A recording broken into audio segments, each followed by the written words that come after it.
O Joel Rufino dizia: a esquerda não tem que ter uma política de segurança pública, a esquerda tem que ter uma política de proteção dos direitos. O que o Alessandro Barata dizia: não é direito à segurança, é segurança dos direitos. Né? Olá, pessoal, bem-vindos ao 83º episódio do podcast Segurança dos Direitos, o seu podcast semanal sobre a questão criminal.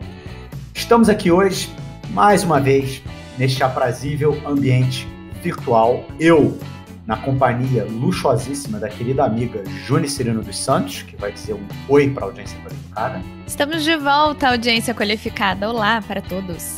Isso aí. Estamos aqui hoje com posso dizer, uma amiga querida, uma pessoa, uma jornalista premiadíssima, uma pessoa que lida com a pauta de segurança pública há muito tempo, que manja muito do assunto, que eu particularmente conheço há muito tempo e acompanho o trabalho dela há muito tempo, querida Cecília Oliveira, veio aqui hoje para conversar um pouco com a gente sobre questões bastante atuais sobre a segurança pública no Rio de Janeiro.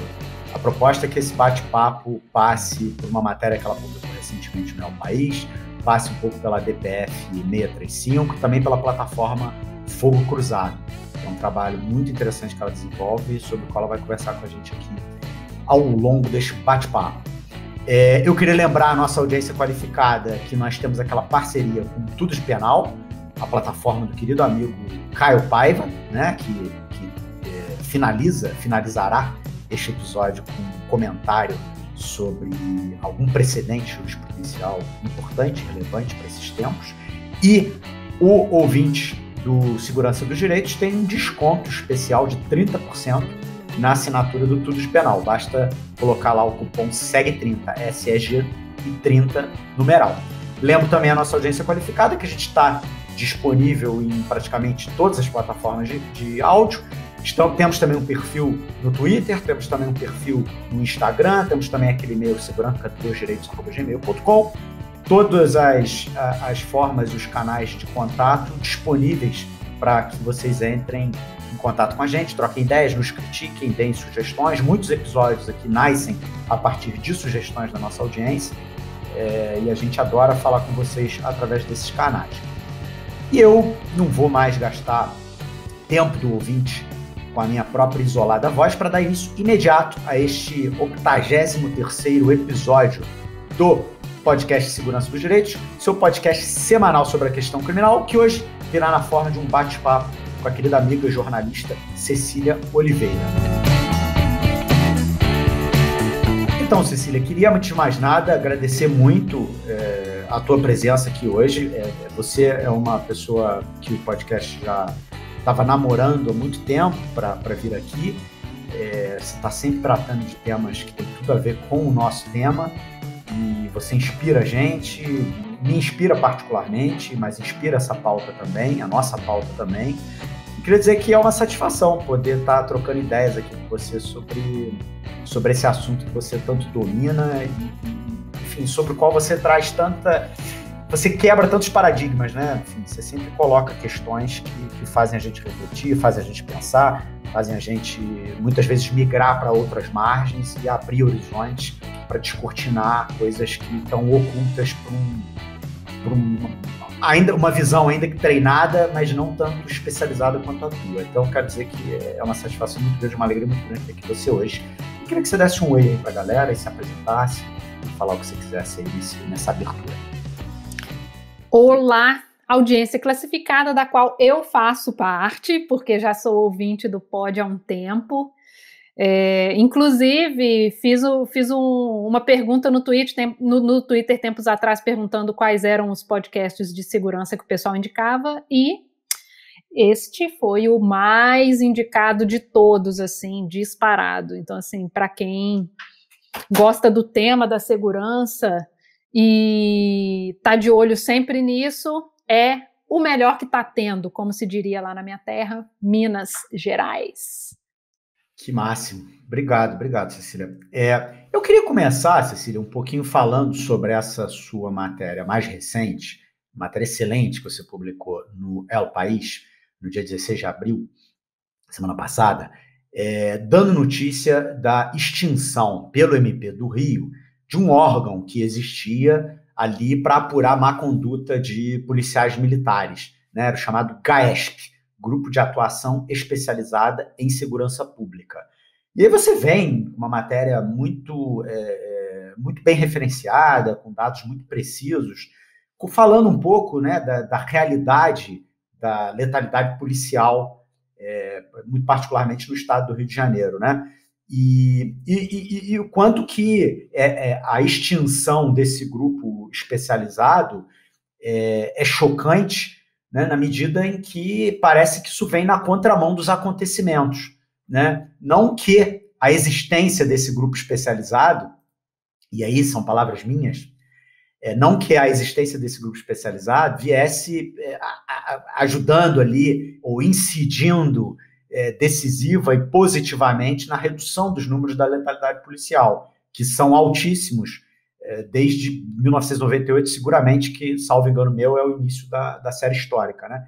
Não que a existência desse órgão estivesse incidindo ali muito objetivamente em cima disso, mas o fato é que numa realidade como a realidade do Rio de Janeiro, como é a realidade fluminense, quer dizer, você extinguir um órgão que está ali colocado no âmbito do Ministério Público justamente para exercer esse papel, me soou um pouco temerário. E assim, eu me espantei um pouco com não só com a notícia em si, mas com a forma até, como parece que os próprios promotores ali receberam essa notícia, né? Você relata na matéria que os promotores ficaram chocados, ou pelo menos alguns promotores ficaram chocados, com a extinção de um órgão pelo próprio Ministério Público. Quer dizer, o Ministério Público se choca com o Ministério Público, né? Ficou uma coisa até meio engraçada, né? Ver ali, esse podcast, Cecília, não é muito fã do Ministério Público, né? Então, alguma crítica que eventualmente saia aqui será de nossa inteira e absoluta responsabilidade, não tem nada a ver contigo. Mas eu acho que vai sair aqui ao longo do episódio, ainda que sem querer.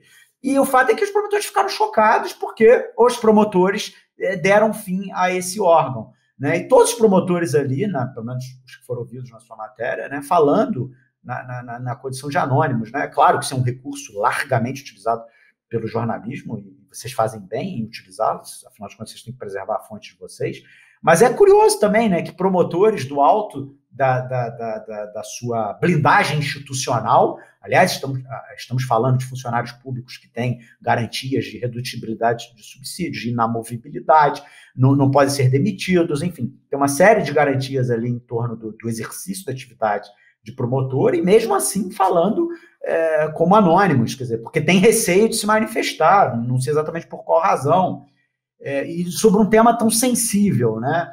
Eu queria te ouvir um pouco, Cecília, como foi construir essa matéria, como foi reunir esses dados, e como foi para você, uma jornalista que está nesse front, receber a notícia de que o Ministério Público do Rio de Janeiro extinguiu um órgão que estava ali justamente para exercer a função, uma das funções primordiais do Ministério Público, que é a de fiscalizar a atividade policial, né? Queria te ouvir um pouco. Deixa eu só fazer um parênteses antes de passar a palavra para a Cecília, porque eu acho que isso é uma questão que a gente precisa deixar muito evidente quando a gente questiona, né, essa, digamos, essa delicadeza de certos membros do Ministério Público em fazer a crítica da instituição. É importante a gente frisar que o Ministério Público tem esse papel de controle externo da atividade policial. E questionar justamente isso, né, Rafael, que você mencionou, essa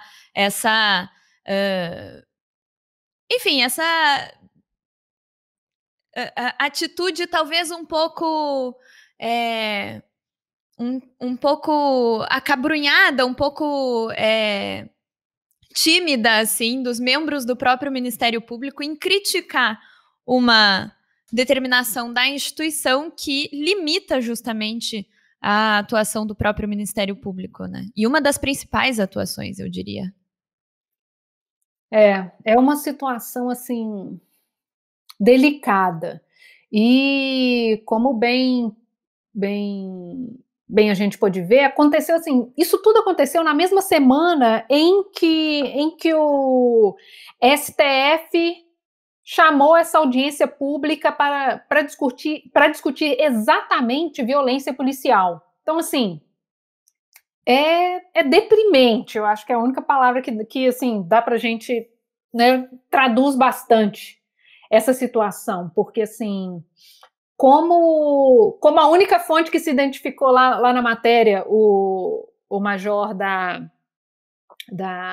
reserva, o Luiz Alexandre, falou, assim, o trabalho do GAESP era limitado, mas dentro dessas limitações, eu acredito que, no mínimo, a existência do grupo mostra o mínimo interesse no assunto e, de fato, isso é importante como posicionamento político da instituição. Então, assim, vamos dizer que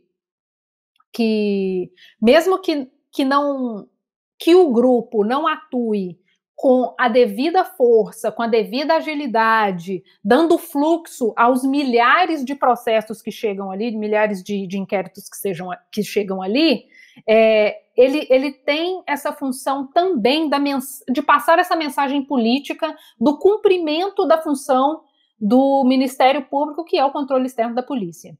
Então, quando a gente viu notícias que saíram em notinhas na imprensa sobre a formação, sobre a extinção do GAESP e a constituição da Coordenadoria de Segurança Pública, houve a imprensa, e aqui critico firmemente meus colegas, passaram essa mensagem de que essa coordenadoria ficaria, então, cuidando dos processos, dos inquéritos que o GAESP cuidava, o que não procede, né? Essa não é uma função da coordenadoria. Ou seja, tudo aquilo que estava no colo dos promotores do GAESP caiu aí no colo de geral. Então, assim, os promotores vão cuidar dos crimes, entre aspas, comuns, né? Então, ali vai cuidar de processo sobre tráfico, de processo sobre roubo de carga e violência policial, crimes cometidos por policiais, corrupção policial. Então, assim, o que a gente precisa entender é que o volume de trabalho dos promotores naturais é muito grande e quando os processos que envolvem agentes de segurança pública chegam na mão desses promotores, eles exigem um esforço a mais, porque o inquérito chega capenga ali, né? E aí a gente pode, inclusive, imaginar por que esse inquérito enviado pelas delegacias chega no MP com um trabalho tão porcamente feito, né? E aí a gente precisa lembrar que estamos num estado onde a milícia hoje tem muito mais força que o tráfico, domina mais áreas do que o tráfico, tem uma incidência política extremamente importante, está na folha de pagamento do governo do estado. A gente está pagando salário de miliciano. Então, assim, a gente precisa de investigações relativas à milícia, a excessos na conduta policial que seja, assim, muito forte. Porque a linha que divide, né, a boa conduta policial da má conduta policial e joga essa má conduta policial no colo da milícia é muito tênue. Então, assim, especialmente no momento onde a gente está discutindo a força das milícias, a gente perder esse grupo, a gente pode entender essa mensagem como o quê? Né? A gente precisa também lembrar que com a CPI das milícias, ali em 2008, muitos nomes foram citados, assim, vamos dizer assim, no apanhado total foram quase 300 nomes ali. E muitos desses nomes seguem firmes aí nos nossos noticiários, na editoria de política, por exemplo, né? E que sem uma investigação digna um trabalho correto, isso só vai crescer. E me arrisco a dizer que chegamos até aqui por quê? Né? Porque, assim, a investigação da CPI das milícias já existiu. Já teve aquele monte de nome. Algumas pessoas foram presas, outras não. Então, assim, como é que a gente chegou até aqui? Como é que a gente saiu daquele... A milícia domina um pedacinho aqui para a milícia estar presente na maioria dos bairros do Rio de Janeiro? Então, assim, a gente precisa refletir sobre esse papel capenga do Ministério Público de qualquer forma. Isso que você fala, Cecília, me faz lembrar do seguinte: o Ministério Público brasileiro, ele brigou muito para ter o direito de investigar crimes. Isso não é uma coisa dada pela Constituição, né? A atribuição do Ministério Público é a atribuição de promover a ação penal, né? Quem investiga crimes é a polícia. Então, houve um debate acalorado, que foi até levado ao Supremo Tribunal Federal, que, no fim das contas, definiu que, sob certas condições, o Ministério Público pode, sim, exercer um papel de investigação. E se existe uma hipótese em que o Ministério Público deve exercer esse papel, e eu tenho muitas restrições com esse entendimento do Supremo Tribunal Federal, mas o fato é que ele está colocado, né? Então, portanto, o Ministério Público pode, sob certas condições, exercer trabalhos, atividades investigatórias, né, de mão própria. Se existe uma hipótese em que esse papel deve ser desempenhado, é justamente na hipótese em que você tem policiais sendo acusados, enfim, ou sendo suspeitos de praticar crimes de homicídio. Porque, como você bem falou, esses inquéritos chegam capengas ao Ministério Público. E por que chegam capengas? Porque eles vêm de delegacias de polícia, né? Onde aqueles policiais ali que estão sendo acusados, estão sendo suspeitos de praticar crimes, exercem notável influência, né? Quando não dominam inteiramente aquele ambiente de investigação policial. Então, qual a importância desse grupo? A importância desse grupo está diretamente relacionada à necessidade de ter um espaço institucional minimamente independente, blindado, para tocar investigações que são essencialmente sensíveis, né? Por quê? Praticados por agentes do Estado, porque praticados sob condições, muitas vezes, de dificílima apuração, né? Enfim, afinal de contas, policiais são profissionais da arma, né? Eles sabem usar, sabem onde tem câmeras, sabem forjar provas, sabem... Enfim, não estou aqui fazendo acusações direcionadas a ninguém, mas o fato é que é da realidade. E aí você extingue justamente o órgão que tinha essa incumbência, né? E os promotores se dizem chocados. Oh, meu Deus, estou chocado porque o meu Ministério Público extinguiu o GAESP, né? E falam sobre condição de anonimato, né? Me lembra também, lendo a sua matéria, quer dizer, recentemente a gente teve um herói aí da Polícia Federal que fez uma notícia-crime contra o ministro Ricardo Salles, salvo engano o nome dele é Saraiva, e ele disse em alto e bom som, se não me engano, na Globo News, que ele não temia nenhum tipo de represália, porque, afinal de contas, ele havia feito concurso para a Polícia Federal e não para o cargo de superintendente, né? E, portanto, ele estava tranquilo ali em exercer aquele papel dele de cidadão e, mais ainda, de autoridade policial, ou seja, de comunicar crimes dos quais ele teve notícia que foram praticados pelo ministro do Meio Ambiente, e ele estava completamente despreocupado acerca das consequências institucionais ou corporativas que poderiam advir daquela atitude dele. Quer dizer, e de outro lado, você tem policiais falando sob condição de anonimato acerca da extinção de um órgão interno destinado a apurar crimes praticados por policiais. O que é isso? O que é o Ministério Público do Rio de Janeiro hoje? Né? Como assim policiais... como assim promotores se dizem chocados, não se expõem para fazer oposição a esse movimento de extinção desse órgão, aceitam que, doravante, promotores naturais que lidam com furto, com roubo, com tráfico, com roubo de carga e questões do cotidiano vão agora acumular ao seu rol de atribuições, também a tarefa de investigar crimes cometidos por policiais. E aí, Cecília, o que me preocupa são os dados que você traz na sua matéria, né? Em 2015, aí, por favor, me corrija se eu estiver errado aqui nas minhas anotações, mas você apurou que em 2015, 1/5 dos homicídios totais foram, e eu acho que é o estado do Rio de Janeiro que você está se referindo, né? Foram praticados por policiais, dos quais 3/4 das vítimas eram negros. E desse total de crimes praticados, de execuções, 0,1% se transformou em denúncia. Sabe, eu odeio essa palavra, Cecília, mas eu vou me permitir usá-la aqui. Isso é um show de impunidade, né? Isso é um espetáculo da impunidade. 0,1% transformado em denúncia. E olha que eu não acredito no direito penal, tenho uma utopia abolicionista, enfim, sou super restritivo.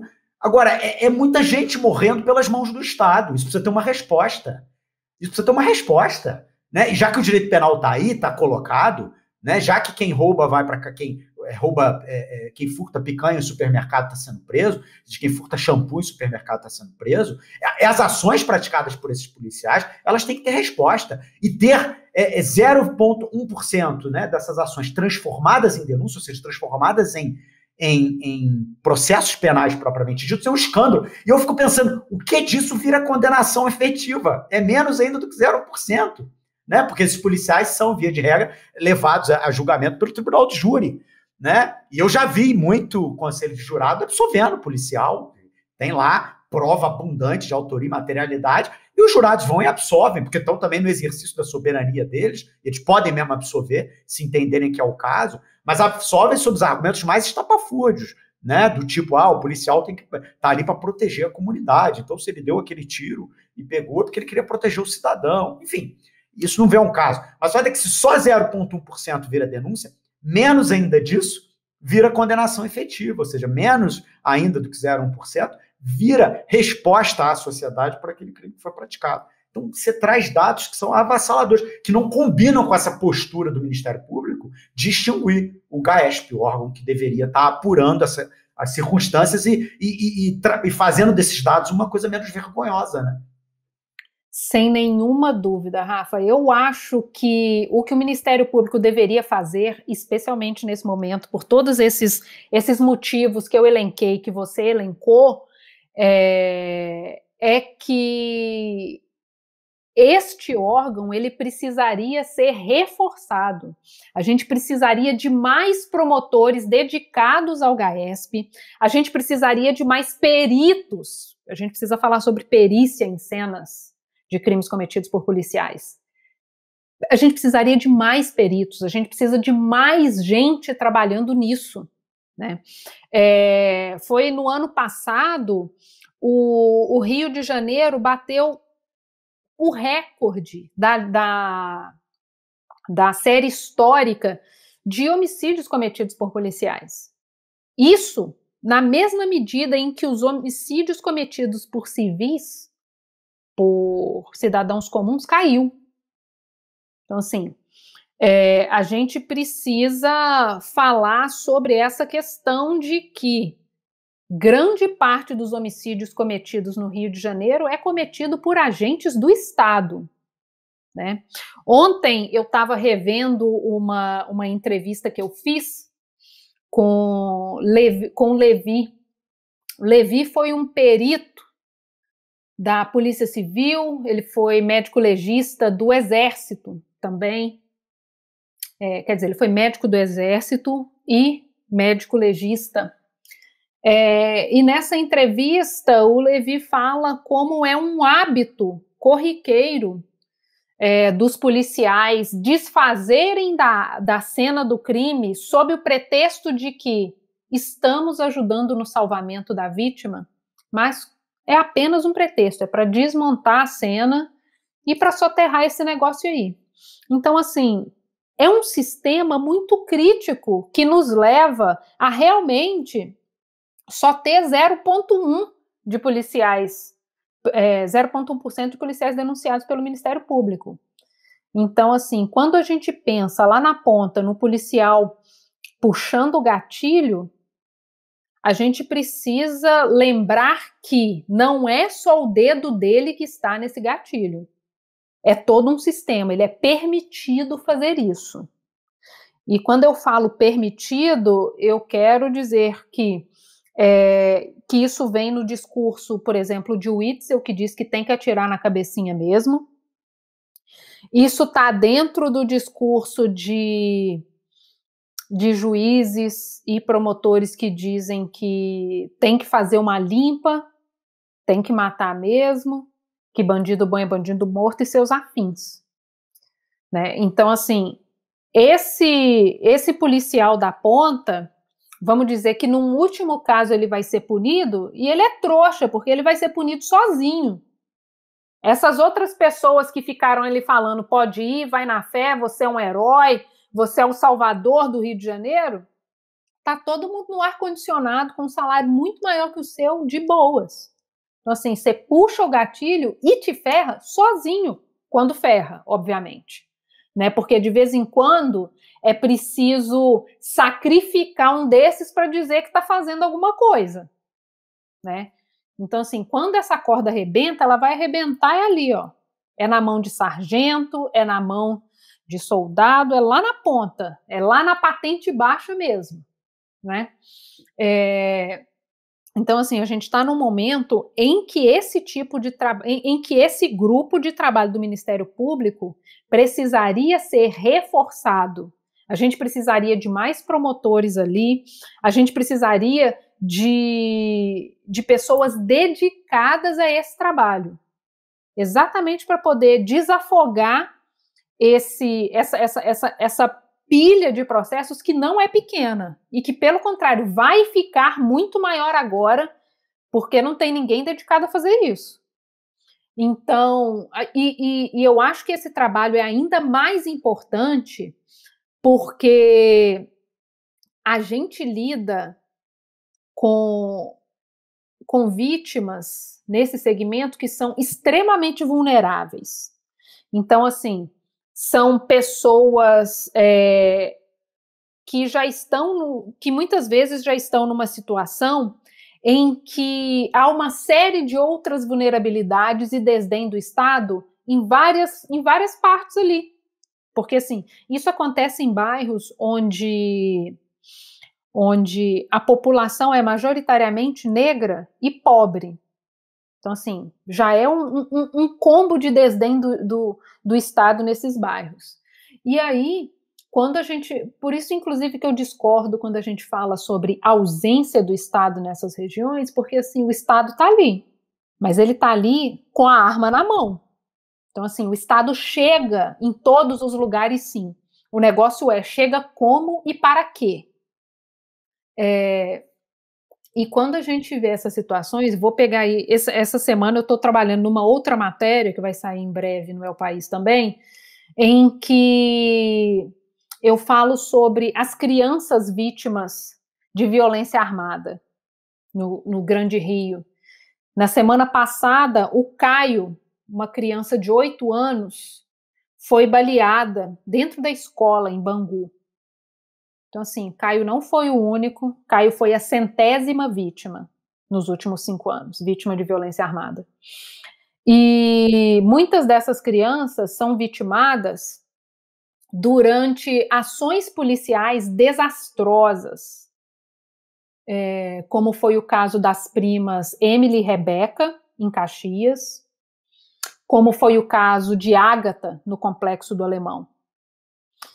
E eu estava conversando com o defensor público, Daniel Lozoya, que está encabeçando, por exemplo, a ação de reparação da família de Ágata. Então, assim, essas famílias, elas são violentadas quando perdem um ente querido, quando perdem ali a criança, mas elas seguem sendo violentadas durante muitos anos no decorrer desses processos. E quando esse processo acaba, elas continuam sendo violentadas porque o Estado custa pagar alguma coisa, sabe? E é isso, assim, a gente está falando, vamos falar aqui, da parte de dinheiro, obviamente dinheiro não vai trazer a Ágata de volta, mas vai te dar a mínima sensação de que o Estado admitiu o erro, de que o Estado disse desculpa, sabe? Então, assim, nem isso as vítimas conseguem ter. Então, quando a gente fala do papel do Ministério Público, eu quero dizer sobre a percepção que os cidadãos comuns têm de que o Estado está se importando em alguma medida com as suas tragédias diárias. E a extinção do GAESP é mais uma mensagem de que, sinto muito, eu não tenho nada com isso, te vira aí, meu filho. É olho por olho, dente por dente, um abraço. Então, assim, isso é mais uma mensagem passada para o cidadão comum de que o Estado não se importa. Sobre esse processo da Ágata, inclusive, o Estado recorreu, dizendo que o que a Defensoria pede é muito alto, que não fica clara a culpa do Estado. E vamos lembrar aqui que a Polícia Civil disse que quem puxou o gatilho, quem matou a Ágata, foi sim um policial militar. Então, assim, que merda é essa? Sabe? Porque não tem outra pergunta para fazer. E o mais surreal, Cecília, é que essas pessoas que são vítimas de violência policial, em geral, são também as maiores vítimas de violência interpessoal de um modo geral, né? Então, você tá lidando com uma parcela da população que, sem a atuação da polícia, já está submetida a uma realidade de extrema violência, e violência objetiva mesmo, violência física, isso para não falar, né, em todas as outras formas de violência econômica, violência social, de toda a vulnerabilização social dessas pessoas, a precarização do trabalho dessas pessoas. Estamos, né, ignorando isso, falando exclusivamente de violência objetiva, violência física. Essas pessoas já são submetidas a uma realidade muito mais violenta e a polícia que estaria ali para, né, uma suposta proteção, chega com todo um novo nível de violência para essas comunidades, né? É uma coisa absolutamente surreal. E o mais incrível é que é um abandono tão grande dessas pessoas que resulta nisso que você está, né, expondo aqui pra gente. As pessoas, sequer quando tem toda a comprovação da violência que elas sofreram por parte do próprio Estado, sequer nessas condições elas conseguem, enfim, um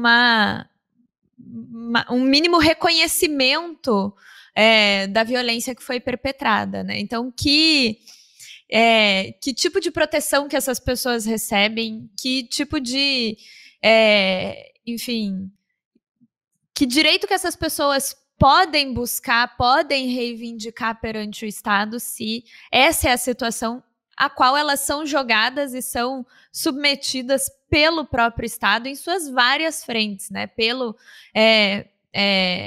Pela atuação violenta da polícia, pela, digamos,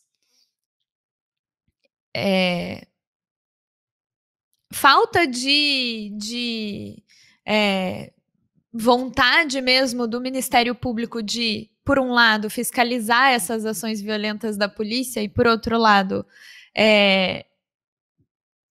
permitir que essas pessoas tenham uma resposta, enfim, concreta por tudo isso que sofreram nas mãos do Estado. Então, é uma situação absolutamente tenebrosa, assustadora, assim. E acho que, pegando esse gancho aqui, Juni, sobre o quanto a gente precisa, de fato, vigiar essas ações, né? E pegando aqui, marcando mais uma vez essa situação do controle externo da atividade policial, a gente precisa chamar de novo a atenção sobre a DPF 635, que é conhecida como a DPF das favelas, porque foi preciso que o Supremo Tribunal Federal interviesse na condução das políticas públicas de segurança do Rio de Janeiro durante a pandemia, porque a gente teve aquela operação policial conjunta entre Polícia Civil e Polícia Federal em São Gonçalo, que assassinou João Pedro dentro de casa. João Pedro estava ali cumprindo isolamento social dentro de casa, em meio à pandemia, e foi morto na sala de casa durante essa ação policial, que foi uma operação conjunta para poder prender um traficante, apreender coisas, e no fim dessa operação eles não prenderam ninguém e não apreenderam nada. Deixaram ali para a família de João Pedro um corpo de um adolescente negro de 14 anos, e só. Mas durante a pandemia, a gente conseguiu mapear no Fogo Cruzado 8 ações humanitárias que foram interrompidas à bala. Então, assim, 5 pessoas foram baleadas, 5 pessoas foram baleadas e 2 foram mortas em ações de ajuda humanitária que foram ali interrompidas à bala. No Complexo do Alemão, estava chegando um caminhão de donativos e a polícia meteu bala nesse caminhão, achando que o caminhão era um caminhão roubado. Tipo assim, eu acho que é e vou meter fogo. Então, assim, os voluntários do Voz da Comunidade precisaram se esconder na casa de vizinho para poder se abrigar de tiro. Então, assim, o Supremo precisou intervir e colocar uma limitação na atividade policial para dizer, olha, as operações policiais não urgentes e não justificadas ao Ministério Público precisam ser suspensas. E aqui a gente ainda mata essa fake news dizendo que proibiu a operação policial no Rio de Janeiro. Não é verdade. O que foi dito foi que, olha, as operações sem uma justificativa decente no meio da pandemia precisam ser suspensas. Está todo mundo em casa, precisa ter cuidado com a vida das pessoas. É isso o que foi estabelecido. Então, quer dizer, assim... Oi. No fundo, não é só simplesmente o abandono do Estado e a presença do Estado nessas comunidades por meio da violência policial. Na verdade, é ativamente um Estado que quer manter essas pessoas em situação de vulnerabilidade complexa ali, né? Não é uma atuação passiva, é uma atuação ativa. É muito triste isso.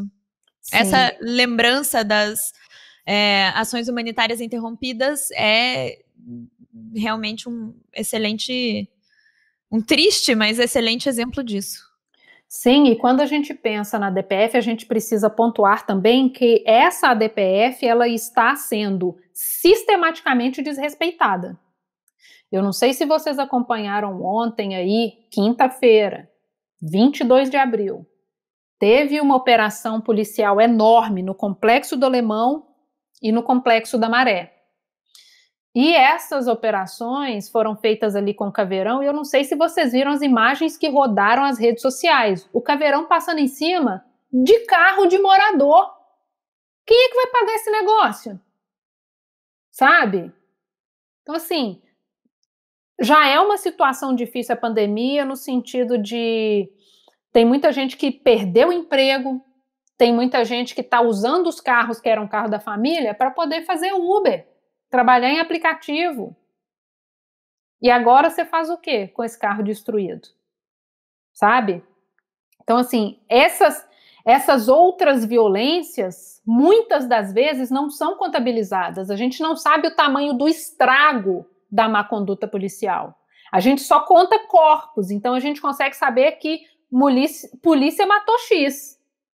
Mas a gente não tem em mãos o quanto a má conduta policial custa para essas pessoas que têm casa arrombada, carro destruído, portão da garagem metralhado. Porque essas coisas, tipo, não tem como você chegar e falar, olha, eu paguei R$800 para consertar aqui o portão aqui de casa, então eu vou mandar essa fatura aqui para o e-mail do governo. Não tem isso. Você ainda tem esse gasto, sabe? Então, assim, isso foi uma das coisas que eu pontuei na audiência pública no Supremo sobre o quanto essa ADPF tem bons resultados, porque, assim, caiu o número de tiroteios, caiu o número de vítimas, caiu o número de chacinas, e aquilo que era tido como um medo, né? As pessoas tinham muito medo. Ah, meu Deus, vai acabar as operações, o crime vai explodir. Isso não aconteceu. Os dados do Instituto de Segurança Pública mostram que os índices criminais, em geral, não aumentaram. policiais em ronda cotidiana não foram mais atacados por causa disso, não morreram mais por causa disso, o número de roubo não aumentou por causa disso. Então, assim, aquele medo inicial do que poderia acontecer em caso de redução no número das operações policiais não aconteceu. Então, assim, a gente tem bons resultados com a DPF. Mas quando houve o afastamento do Witzel, que era um péssimo governador, entrou Cláudio Castro, que é horroroso. E o Cláudio Castro empossou Alan Turnovski como secretário de Polícia Civil, e o Alan Turnovski já chegou no cargo dizendo, olha, não tem esse negócio de cumprir a DPF aqui não, porque o Rio de Janeiro vive em estado de exceção. Meteu essa, acabou, e daí em diante o número de tiroteios aumentou, o número de mortes aumentou, e a DPF vem sendo sistematicamente descumprida. Então, assim, os caras não se importam com o Supremo. Você acha que eles vão se preocupar com quem? Com a mãe da Ágata? Não, não vão. Isso que você fala, Cecília, me faz muito lembrar o que tudo isso tem em termos de a relação disso com a mensagem política, né? Quer dizer, quais são as consequências disso em termos de mensagem política, né? Tanto da DPF. Você falava que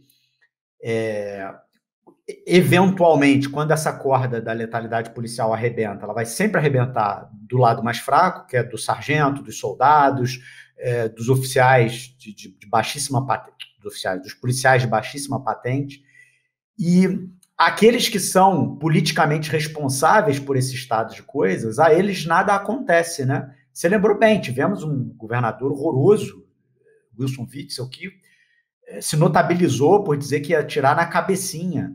Agora entrou esse Cláudio Castro, esse desconhecido Cláudio Castro, né? Prazer, Rafael Borges. Desconhecido para você, Rafa. Ele é um cantor gospel muito conhecido no meio. Bom, então desculpa, então.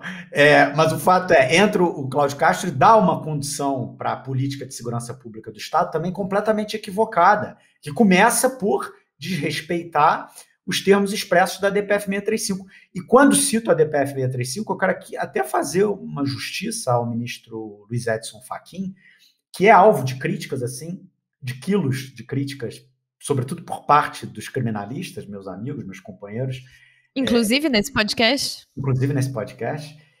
Mas que acertou demais nessa DPF 635, quando deu a liminar lá atrás, né? Essa decisão do Fachin, ela é direta, que é outra mensagem política também, só com o sinal trocado, ela é diretamente responsável por uma redução significativa, acho que podemos usar esse termo, né, da letalidade policial no estado do Rio de Janeiro. E responsável também, Cecília, para nos mostrar, como você bem colocou aqui, que não existe relação entre as ocorrências criminais e a redução das incursões policiais nas favelas. Olha que coisa impressionante. Eu já sabia, mas agora a gente tem um dado estatístico aí para mostrar para a gente, né? Se reduziu dramaticamente o volume de incursões policiais nas favelas e a essa redução não correspondeu um aumento dos índices da chamada taxa de criminalidade.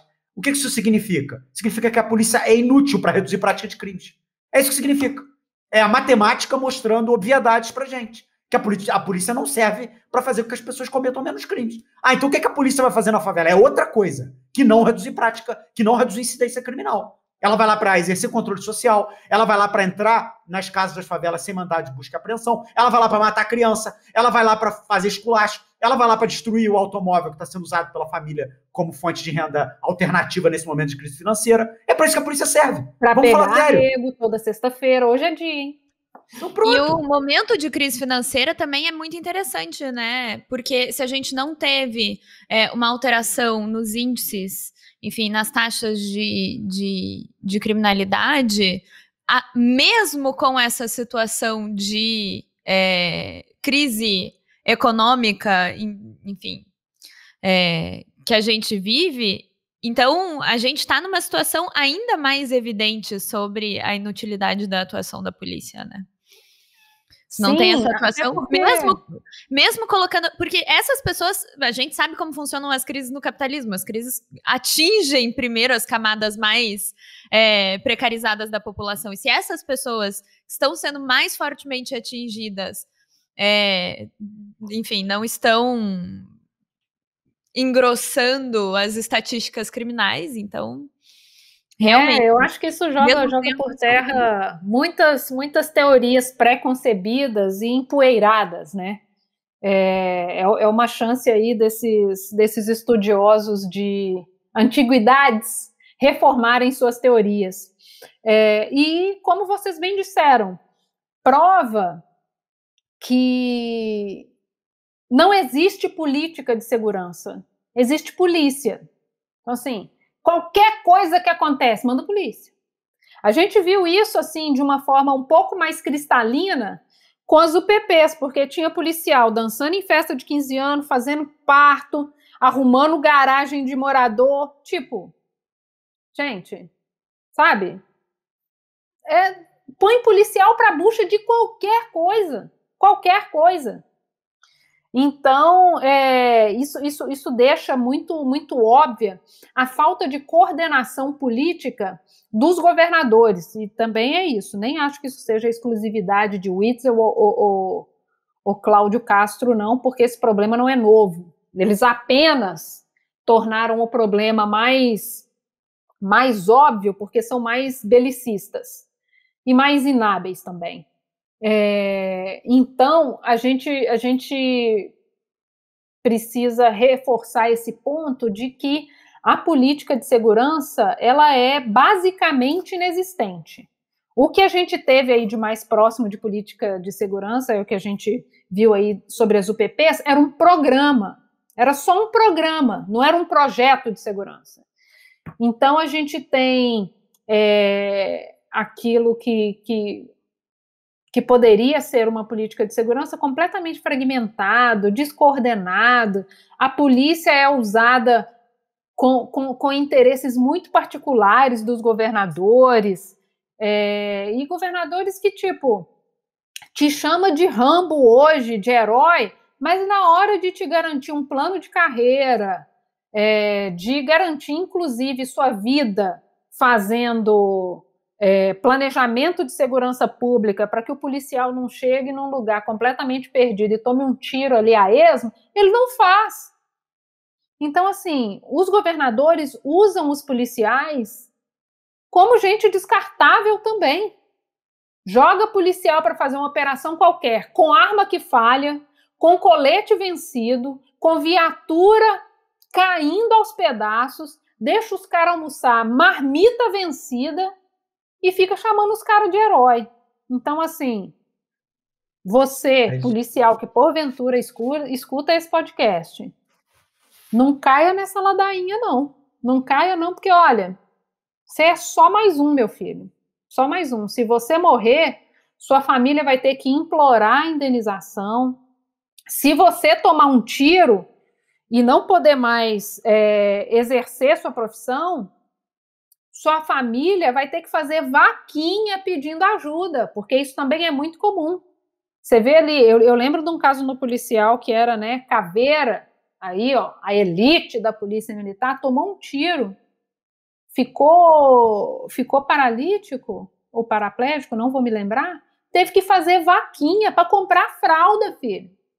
Então, assim, o governo não se importa com ninguém, vai passar por cima e vai descartar quem for necessário. E vale lembrar aqui, com a ajuda do Poder Judiciário, porque quando essas vítimas vão ao governo, vão ao Poder Judiciário, entram na Justiça para poder pedir reparação, pedir indenização, o que esses juízes dizem? Isso é enriquecimento ilícito, sabe?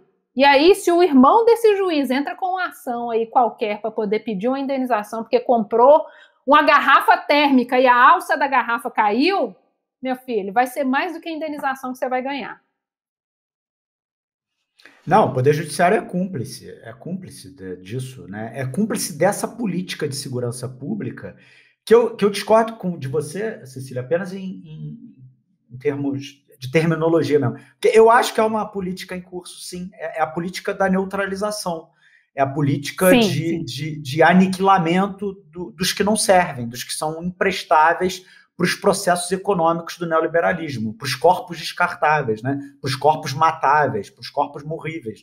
A política é eliminá-los de vez, né? Para deixar a paisagem um pouco mais bonita, né? Para deixar que os fluxos do capital aconteçam com maior tranquilidade. A impressão que eu tenho às vezes é essa, porque você fala da UPP, né, o que foi as UPPs, né, um programa, como você bem coloca, não foi uma política, foi um programa de controle militarizado de territórios específicos, né, do Rio de Janeiro, que recebeu elogios ali no início e que se transformou em quê? Né, quer dizer, é feito por... Chutar cachorro morto é até feio, né, mas, enfim, feito pelo, talvez, o político mais, enfim, mais corrupto da história mundial, né, que foi o Sérgio Cabral. Digo isso com certa tranquilidade, porque ele assumiu, né? Enfim, ele confessou, né? Ou está em vias de confessar, ou está confessando. Então, assim, é uma coisa muito engraçada, muito trágica, muito cruel, muito perversa, né? Que você tenha políticas de Estado, né? Políticas públicas deliberadamente direcionadas a neutralizar um pedaço da população que é imprestável aos olhos dos processos neoliberais de acumulação de fluxo de capital. E você vê toda uma corporação se prestando a isso, né? O Nilo tem uma reflexão muito interessante sobre a questão das polícias, especialmente no Rio de Janeiro hoje, Cecília, que você sabe que eles são a classe, a corporação mais numerosa, né? Policiais civis e militares são a classe mais numerosa. Você tem mais policiais civis e militares na ativa do que você tem, por exemplo, professores na rede pública, estadual. Isso é assustador, né? E o Nilo costuma dizer, olha, a gente não vai vencer, não terá política de redução de danos eficaz, não terá política de segurança pública que respeite minimamente um padrão ético de direitos humanos sem redução do efetivo policial. É muita gente com arma na mão, é muita gente para controlar a gente, é muita gente com poder de polícia, sabe? E paralelamente você vê outras instituições, outros órgãos, outras entidades tão carentes de pessoal, como é o caso da Defesa Civil. E aí você coloca bem, tem um acontecimento desse na favela lá, que entra um caveirão e derruba um carro lá de uma família, a polícia subiu lá. Agora, vai subir um outro órgão público estatal para guinchar aquele carro, para retirar aquele carro, para pavimentar aquela estrada, para consertar aquilo ali que foi estragado pela ação policial desastrada, né, ou deliberada? Não, como você bem colocou, a polícia chegou, né? Mas e as entidades públicas de reparação? Elas vão chegar? Não vão. Eu aposto que se a gente visitar lá esse pedaço da favela, vai estar do mesmo jeito. Talvez o carro esteja lá ainda afundado, né, se não subir um caminhão lá de seguro para tirar. Então, passa por rever, quer dizer, e como você coloca, isso é proteção dos próprios agentes policiais. Eles estão jogados na vala, né, do meu... Eu não gosto definitivamente de uma frase que lideranças da esquerda usam com muita frequência, porque eu acho que ela desvirtua muito o debate público, o debate político sobre o assunto, que é quando eles dizem que a polícia do Rio é a que mais mata, mas também é a que mais morre, né? Isso é uma coisa completamente descontextualizada, que sem uma explicação muito clara, joga a gente num lugar comum que não colabora para o debate, que não faz o debate avançar. Mas o fato é o seguinte, policiais, militares sobretudo, né, de baixa patente, e vítimas policiais, eles são extraídos pelo Estado das mesmas classes sociais, né, dos mesmos estratos sociais, né? Eles estão ali, eles são retirados dos mesmos lugares, né? Isso é muito cruel, isso é muito perverso, porque isso desvirtua o problema político, isso tira o problema da sua dimensão política, né? E dificulta enormemente o debate. Porque é isso, estão ali no mesmo extrato, eles estão brigando entre eles, quer dizer, o soldado muitas vezes ele esconde a farda, né, quando ele entra na favela onde ele mora, porque o vizinho não pode saber que ele é policial, porque aquilo expõe ele a um horizonte de risco maior. Então, essa incompreensão que reina nesse tema e que você aponta com muita clareza, competência jornalística, ela precisa ser resolvida, porque senão a gente não vai sair desse estado de coisas. Aí, nesse sentido, Cecília, eu queria que você falasse um pouquinho da plataforma Fogo Cruzado, que é essa iniciativa fantástica, maravilhosa, que você tem. Eu queria que você explicasse um pouco como é que ela funciona, o que ela se presta, porque eu não queria que você saísse daqui hoje sem falar um pouco sobre isso. Então, o Fogo Cruzado, ele nasceu de uma outra falha do Estado, que é o fornecimento de dados, a produção de indicadores, a transparência pública com a informação, né? Eu estava procurando ali em 2015 informações sobre vítimas de balas perdidas, e quando eu entrei ali no site do ISP, eu vi que esse indicador tinha sido parado de produzir, eles pararam de produzir esse indicador em 2012, né? E também por essa situação que a gente que vive, transita no Rio, é imerso cotidianamente, assim, super normal um colega seu, amigo, falar, poxa, fiquei preso num tiroteio, vi um assalto ali, deram uns tiros no lugar tal. Isso é tão comum quanto a gente dizer, tá calor hoje, né, gente? É a mesma coisa, a gente acorda de manhã e olha quantos graus vai fazer, e olha se a gente pode passar por lugar tal, porque está tendo tiroteio, se o metrô está funcionando, se a rua tal está aberta, né? É mais ou menos isso que é o bom dia de quem mora no Rio. Então, eu comecei a contar, dentro do meu círculo de amizades mesmo, quantos eram os tiroteios que eu conseguia contabilizar. E fazendo numa tabela de Excel mesmo, eu conseguia ver ali, nesse ciclo, que é bastante reduzido, porque era só o meu ciclo de amizades que eu estava vendo as pessoas comentarem ali, na época, né, no Facebook ou no Twitter, eram em média 8, 9 que eu conseguia ver, do meu círculo de amizades mesmo, ali da minha bolha.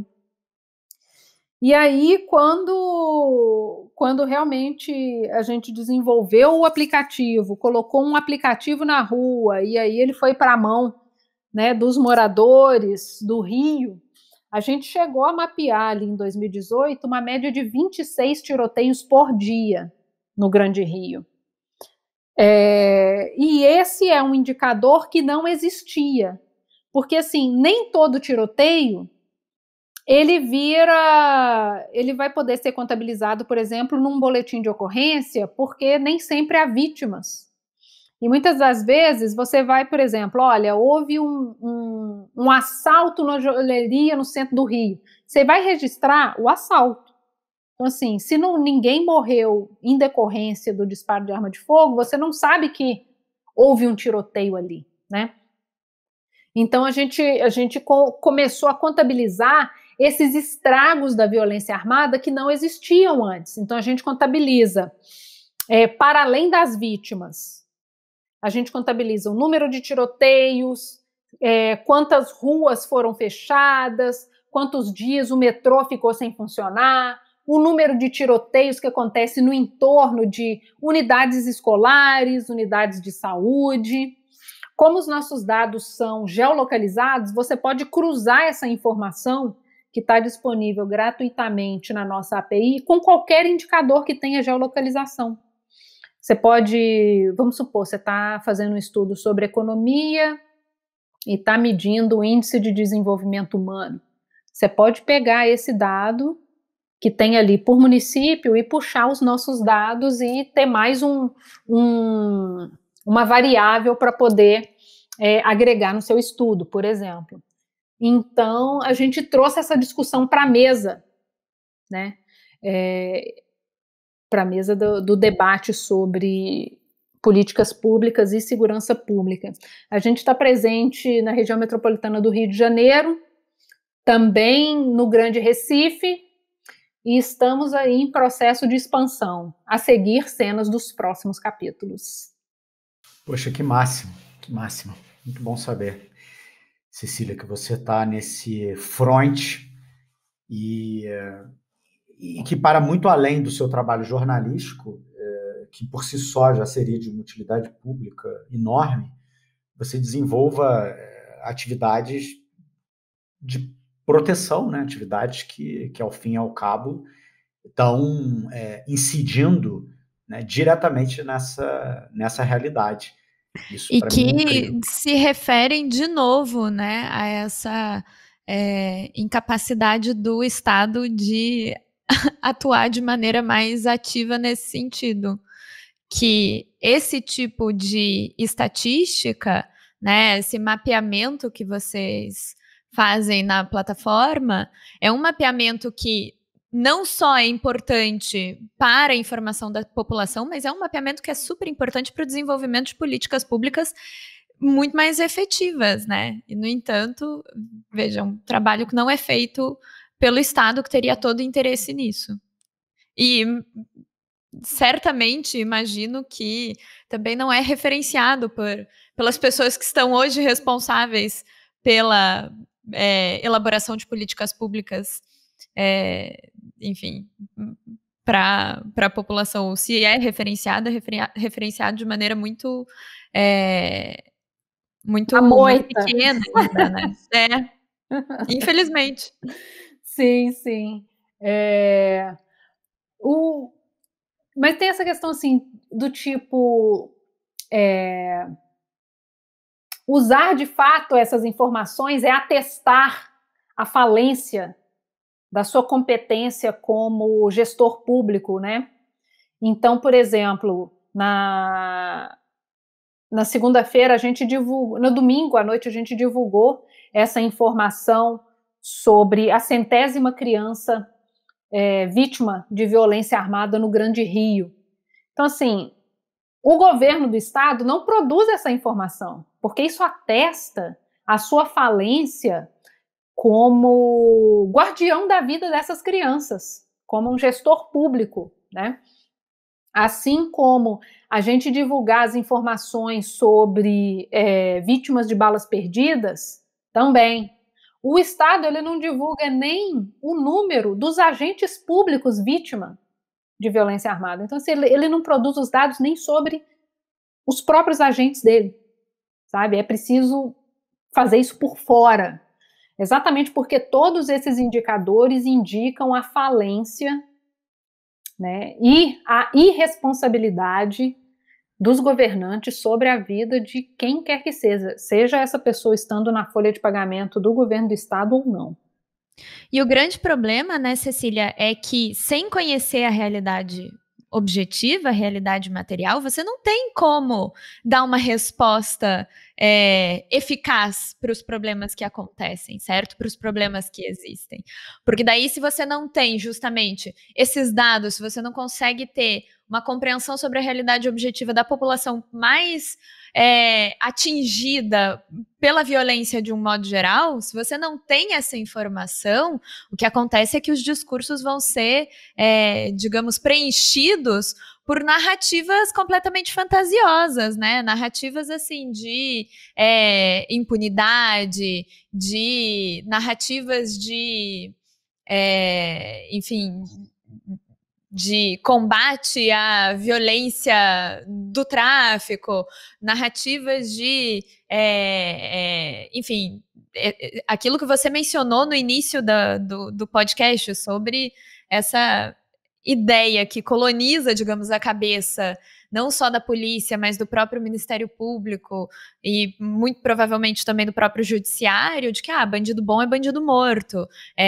A gente precisa realmente ter uma atuação forte da polícia. Quer dizer, sem conhecer objetivamente essa realidade, sem mapear isso, sem ter dados sobre isso, você vai formular políticas com base em, enfim, discursos que são completamente falseáveis, discursos que podem ser preenchidos por qualquer tipo de conteúdo ideológico sem qualquer lastreamento na realidade, né?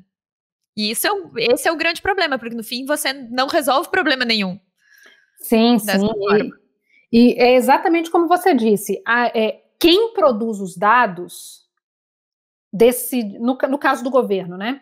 Quando o governo produz um dado ou decide não produzir algum tipo de informação, ele faz isso porque, através dessa decisão de produzir ou não, ele decide o que vai ser dito sobre essa situação ou não.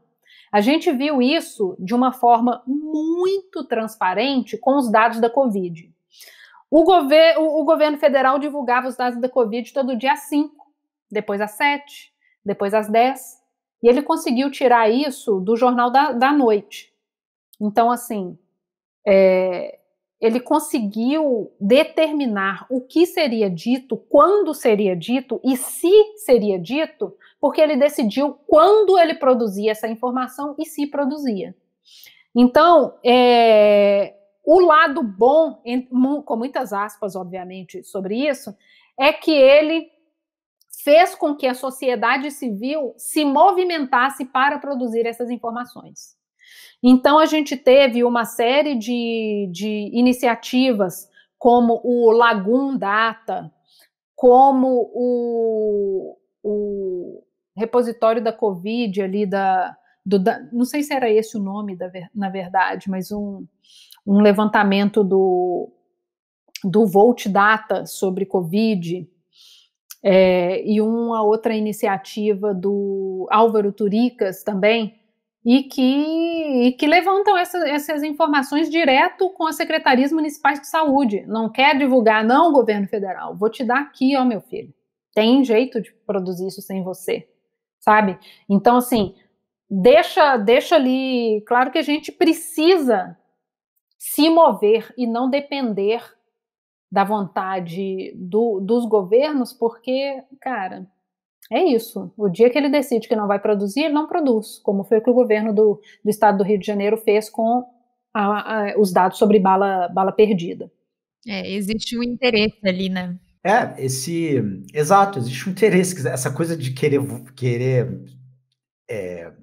atuar em voo cego é a quintessência do fascismo pós-moderno, né?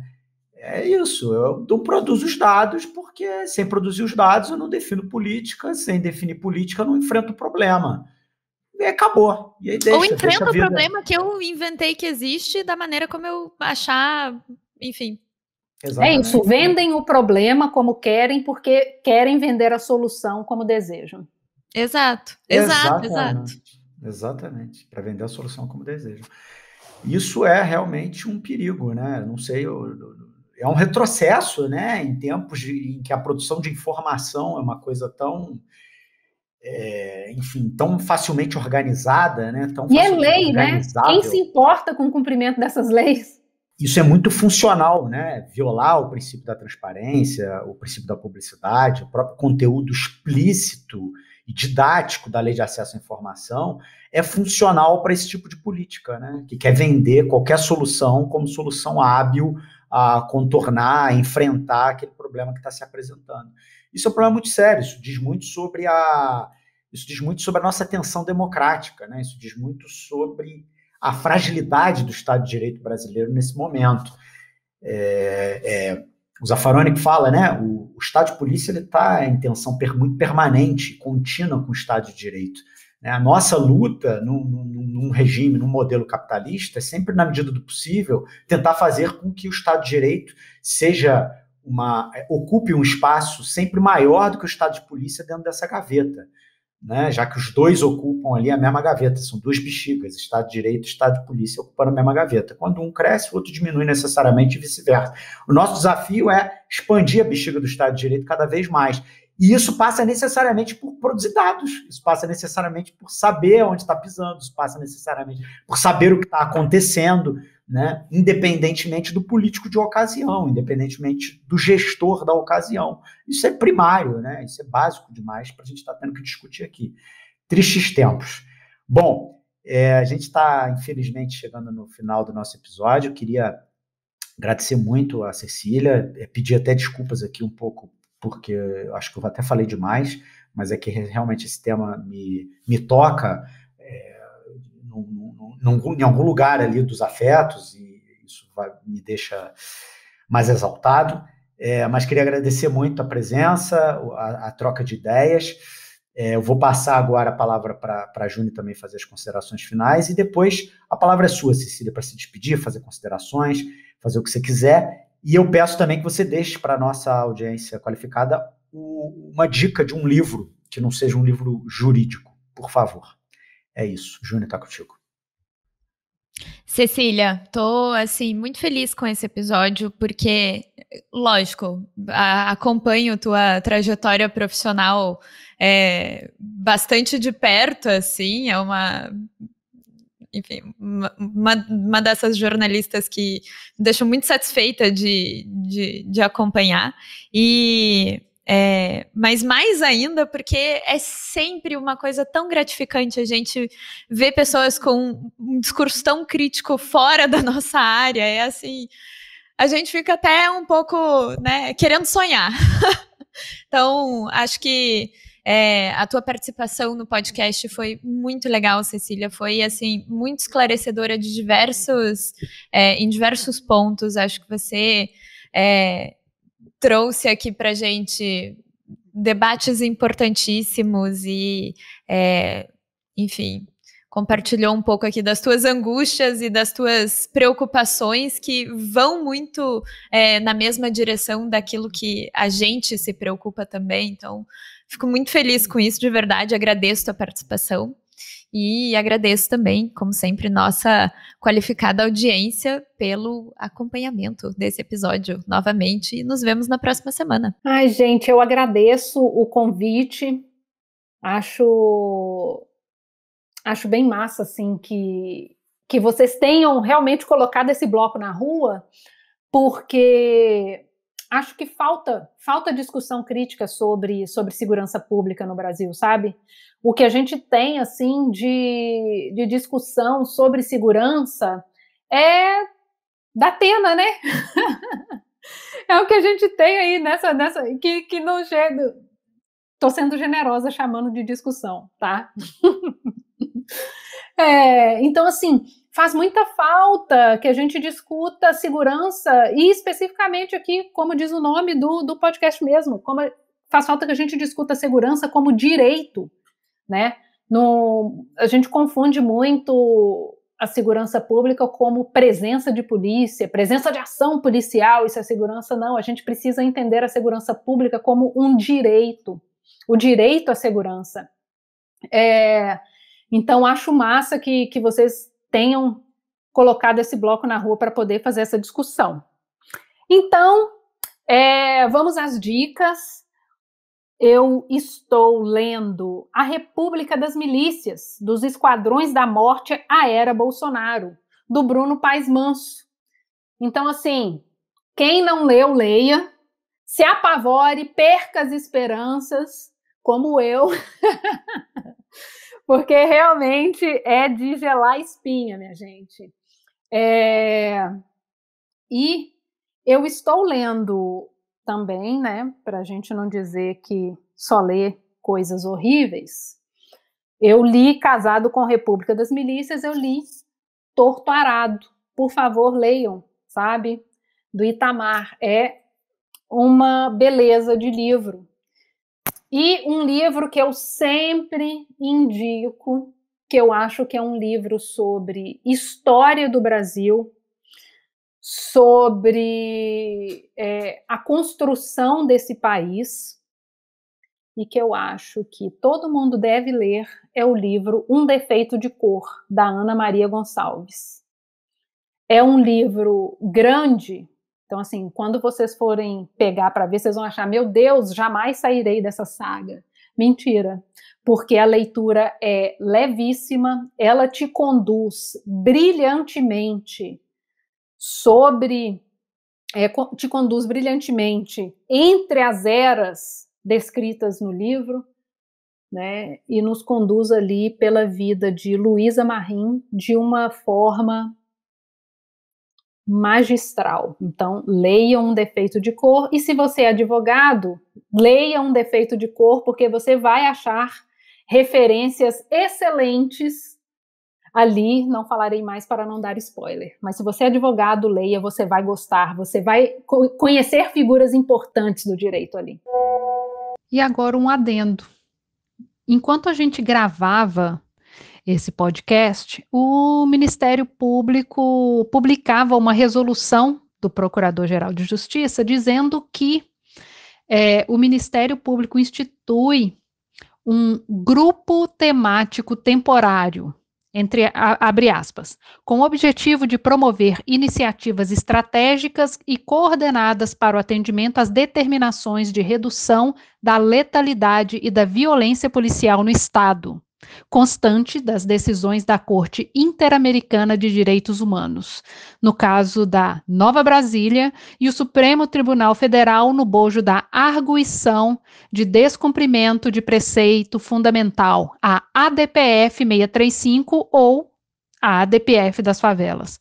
Ou seja, a gente passou esse episódio todo falando do fim do GAESP, que tinha essa função de investigar, apurar, denunciar má conduta policial. Enquanto a gente estava batendo esse papo, e devido à pressão da semana toda de matérias e da audiência pública sobre violência policial que aconteceu na semana anterior da gravação desse podcast, o MP deu uma mexidinha temporária.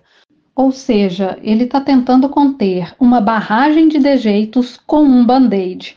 Boa sorte, procurador. Maravilha. Então é isso, pessoal. Ficamos por aqui. Convido a nossa querida audiência qualificada a permanecer aqui no podcast, porque logo após o encerramento da minha fala vai entrar o comentário do professor Caio Paiva, conforme eu expliquei a todos no início do episódio. Tudo bem?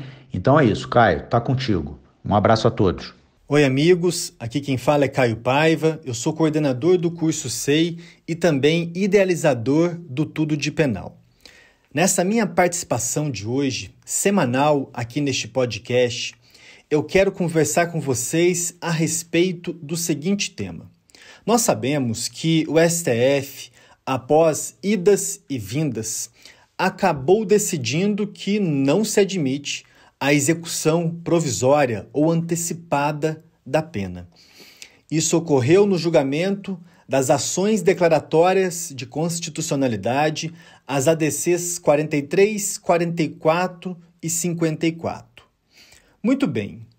Impossibilitada a execução provisória da pena, o que fazemos com o artigo 33, parágrafo 4º do Código Penal? Eu vou ler para vocês o que consta nesse dispositivo. Abro aspas. O condenado por crime contra a administração pública terá a progressão de regime do cumprimento da pena condicionada à reparação do dano que causou ou à devolução do produto do ilícito praticado com os acréscimos legais. Esse dispositivo, que conforme vocês atentamente devem ter percebido, ele basicamente condiciona a progressão de regime exclusivamente nos crimes contra a administração pública à reparação do dano causado pela infração. O artigo 33, parágrafo 4º, já foi considerado constitucional pelo plenário do STF na execução penal 22, relatoria do ministro Roberto Barroso, plenário, julgado no dia 17 de dezembro de 2014. Pensem comigo agora no seguinte cenário. O réu que tenha cometido um crime de corrupção passiva, um crime de peculato, vamos imaginar aqui um crime de peculato. Este réu foi condenado em primeira instância pelo crime de peculato, está preso preventivamente, não vamos discutir aqui a fundamentação da decisão que decretou a prisão preventiva, mas ele está preso preventivamente. Enquanto está em tramitação a via recursal. Vamos imaginar aqui que ele interpôs um recurso de apelação ou mesmo, já tendo sido julgado um recurso de apelação, na pendência de eventuais recursos especial e extraordinário. Enquanto este réu condenado pelo crime de peculato aguarda o julgamento do seu ou dos seus recursos interpostos, ele atinge o lapso temporal para progredir de regime, do regime fechado para o regime semiaberto. Nós sabemos que, muito embora não se admita a decretação de uma prisão tão somente com a finalidade de uma antecipação do cumprimento de uma pena, o que se desejou no STF e também a nível legislativo. Há ainda um contexto em que se busca ainda restabelecer a execução imediata ou provisória da pena, em que pese esta proibição. Nós sabemos que, a partir de súmula do STF, de um entendimento jurisprudencial e também doutrinário muito consensual, admite-se perfeitamente a chamada progressão de regime benéfica ao apenado, que é basicamente a situação do réu que está preso preventivamente na pendência do julgamento dos seus recursos, atingiu o lapso temporal para progredir de regime. Neste caso hipotético que estamos aqui trabalhando, como conseguimos resolver este problema? Se a progressão de regime está condicionada à reparação do dano, mas a reparação do dano é um efeito da sentença condenatória, no sentido de tornar certa a obrigação de reparar o dano. É um efeito da sentença condenatória, que somente é tornado imutável com o trânsito em julgado. Nós vamos ou não vamos admitir essa progressão de regime provisória, neste caso hipotético. Este assunto chegou ao STJ no ano passado, no ano de 2020, no julgamento de agravo regimental nos embargos declaratórios, no recurso especial 1.770.212, relatoria do ministro Félix Fischer, quinta turma, julgado no dia 8 de setembro de 2020. Eu separei aqui um trecho um pouco extenso da decisão, mas farei uma leitura para que vocês possam compreender o entendimento do STJ. Vamos lá, abrindo aspas. Para que se possa delimitar a questão, necessário se faz modular a exegese da norma penal incerta no artigo 33, parágrafo 4º do Código Penal, principalmente quanto à necessidade ou não de se aguardar o trânsito em julgado da sentença condenatória, para só então tornar exigível a reparação do dano fixada na sentença, como um dos pressupostos para a progressão de regime. O STF reconheceu como constitucional o artigo 33, parágrafo 4º do Código Penal, que, conforme já vimos anteriormente, condiciona a progressão de regime no caso de crime contra a administração pública, a reparação do dano ou a devolução do produto do ilícito.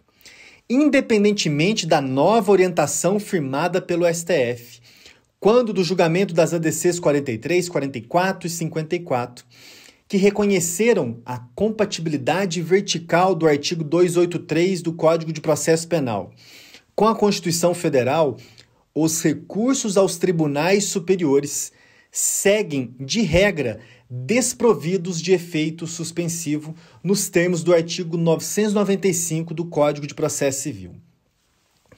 É por esse motivo, vejam só, atenção, nas palavras ainda do STJ, relatoria do ministro Félix Fischer, é por esse motivo que a progressão provisória de regime, em especial na pendência de impugnações de caráter excepcional, impõe o cumprimento de todas as condições legalmente estabelecidas no édito condenatório, visto que a execução antecipada da pena deve seguir os moldes da execução definitiva, produzindo todos os seus efeitos sob pena de indevido fatiamento da decisão.